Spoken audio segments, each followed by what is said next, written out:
Apakah maksud bacaan di botol minyak hitam 10W, 5, 10W, 30W dan minyak bacaan berapa yang sesuai untuk kereta di Malaysia? Bukan bergantung kepada kereta, Syafiq. Bergantung kepada pengguna. Bagaimana pengguna yang nak menggunakan. Iaitu kalau kita katakan Syafiq suka simpan kereta ni bila berjalan. Atau Syafiq pergi kerja naik kereta sebab leceh bawa kereta, jam naik motor. Kereta bagi isteri pakai. Isteri pula berjalan satu hari 5 km, hantar anak sekolah, balik sekolah. Pergi sekolah, balik sekolah. Kenapa nak pakai minyak yang mahal? Tak perlu. Jadi pakai minyak yang biasa, yang baik, yang elok, sudah cukup memadai dah. 10W, 10 winter 40. Maksudnya dia ada viscosity.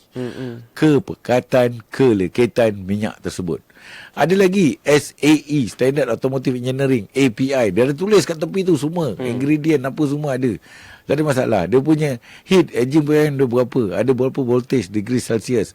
Semua ada tulis kat sana dekat tangki, dekat tong beli minyak tu. Rajin bacalah. Itu yang terbaik untuk dapat ilmu. Tapi kalau tak faham boleh tanyalah kat sini kan.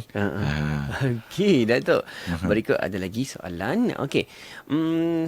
Saya ada membeli kereta Mercedes model tahun 1990, model 200E. Yang saya beli dari seorang rakan. Okey. Soalan saya, bila saya tekan pedal minyak, kereta gerak tak macam model lain. Maksud dia macam underpower. Yelah, dia gerak 200E, cc dia adalah 2000 cc. Okey. 200E ini adalah kereta lebih kurang tahun 90-an lah. Awal 90-an atau 70-an macam itulah. Jadi kereta-kereta ini dah lebih daripada 15 tahun gearbox dia. Gearbox ni paling penting sebab kaki dia yang nak jalan, yang nak gerak ni. Jadi dia perlu diservis, diselenggara dengan betul untuk transmission sebab dia gear auto. Jadi kalau tidak diservis memang dia underpower sebab body dia lebih berat daripada badan dia. Jadi tak ada masalah. Yang paling penting bawa balik ke service center untuk baca dia punya torque, berapa dia punya torque transmission dia dan berapa dia punya PSI, dia punya transmission pressure liquid dia dekat pada tiap-tiap every stage level. P kosong, D tu berapa, R tu berapa, 3 berapa, 2 berapa dan L berapa. Dan dia mesti 2700 PSI, 2500 PSI, 2350, 2200 dan 1700 PSI. Sebab dalam D ada lagi D1, D2, D3, D4, D5. Dan D5 lah untuk kereta untuk model 200E. Jadi kita kena tahu yang tu semua. Gearbox boleh di overhaul, boleh juga dibeli dengan yang terpakai, tetapi berhati-hati beli yang terpakai. Jadi harga agak berbeza lah. Ikut kemampuan masing-masing. Betul, tepat. Berikut soalan lagi. Saya menggunakan Toyota Hilux 4x4, Datuk. Okey, saya ingin tahu sekiranya saya ingin membawa sesuatu bebanan panjang seperti besi ataupun tangga steel, tetapi tidak melebihi panjang belakang kenderaan. Cuma sekiranya saya meletakkan bebanan itu meluncur di atas bumbung kenderaan, adakah ianya merupakan satu kesalahan JPJ atau kesalahan untuk polis trafik? Ya. Bila kita membawa barang muatan yang lebih panjang, dia tidak boleh melebihi lagi pada badan kenderaan. Mana-mana barang. Jadi kalau barang tu panjang, kena bawa lori yang panjang. Tak boleh bawa lori yang pendek, tak boleh. Bawa lori pendek nak julur belakang, nak julur depan, tak boleh. Tak boleh. Sebab dia membahayakan kepada pengguna jalan raya yang lain.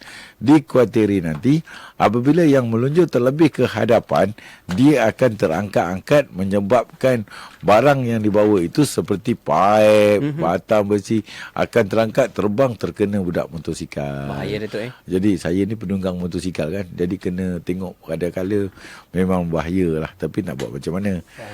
Jadi minta kerjasama. Jadi barang-barang yang dibawa mestilah mengikut saiz kotak yang dibenarkan. Itu yang baik. Boleh letak atas bumbung, syarat dia mestilah memasang H-bar. H-bar tu huruf macam H, tetapi dia melintang kiri dan kanan, meletakkan benda yang berat melangkaui pada H-bar tersebut dan diikat sekuat yang boleh supaya benda tu tidak terbang keluar. Okey. Baik, Datuk, kita nak raikan rakan kita di talian konti KMFM. Di talian 0362051500. Ada soalan dari rakan pendengar kita. Silakan. Okey, Assalamualaikum. Waalaikumsalam. Saya Hafiz dari Putrajaya.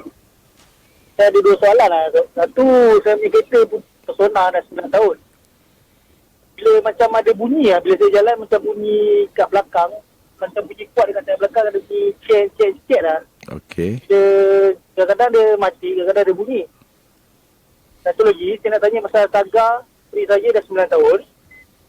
Bila jalan dia ada bunyi mengaum. Lagi kuat kita tekan, lagi kuat bunyi dia. Itu saja soalan saya. Okey. Silakan Datuk. Okey. Yang pertama Persona 11 tahun, belakang bunyi. Belakang bunyi dia ada 2 Syafiq . Satu bunyi mungkin pada tayar axle, satu bunyi pada axle batang tu sendiri. Okey. Jadi bergantung kepada yang paling baik sekali untuk Hafiz kena bawa pergi kereta ni jack. Kalau Hafiz ada jack, dia panggilkan crocodile jack. Jack pada badan kenderaan, bukan jack pada axle kenderaan. Jack pada badan kenderaan. Ada tempat dia, memang di tempat jack. Jack ada kiri dan kanan. Bagi dia naik, bagi axle tu jatuh. Dan kita pusingkan tayar. So sahabat lagi seorang tekan brake. Mula-mula tekan brake, lepas tu pusing laju-laju, tarik handbrake. Mana yang berbunyi?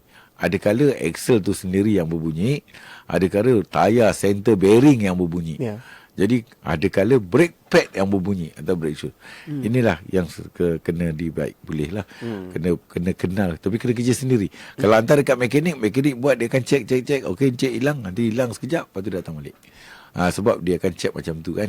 Berbeza kalau kita buat sendiri, kalau check sendiri. Kalau tak tahu, hantar kedai lagi baiklah. Okey. Yang keduanya, Saga sudah 9 tahun, bunyi dia mengaum. Bunyi mengaum ni di bahagian enjin. Ada 2. Yang pertama, bunyi mengaum itu asal belt itu yang berbunyi. Okey. Sebab benda yang berbunyi. Dan kedua, dia punya tensional. Tensional tu ada satu benda yang bulat, bearing untuk letakkan belting, untuk dia berpusing, untuk beri ketegangan.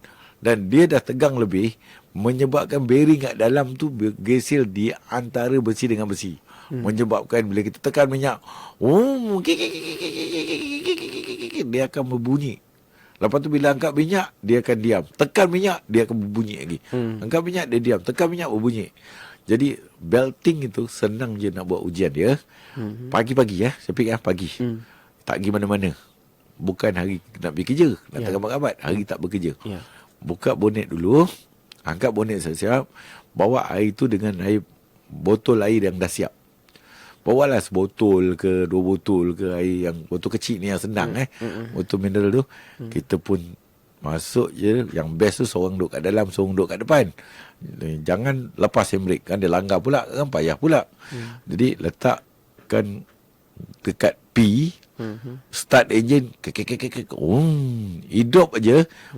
Tunggu dalam 1, 2, 3, 4, 5 baru dia keluar bunyi.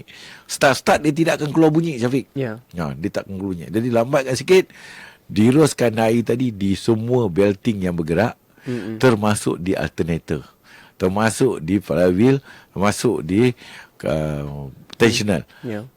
Dia senyap. Apabila dia senyap, kering saja, berbunyi semula. Itu adalah dia punya belting dan juga tensional bearing. Jadi tak ada masalah. Okey, baik Datuk. Berikut soalan dari rakan kita ini di Facebook Go Live FM.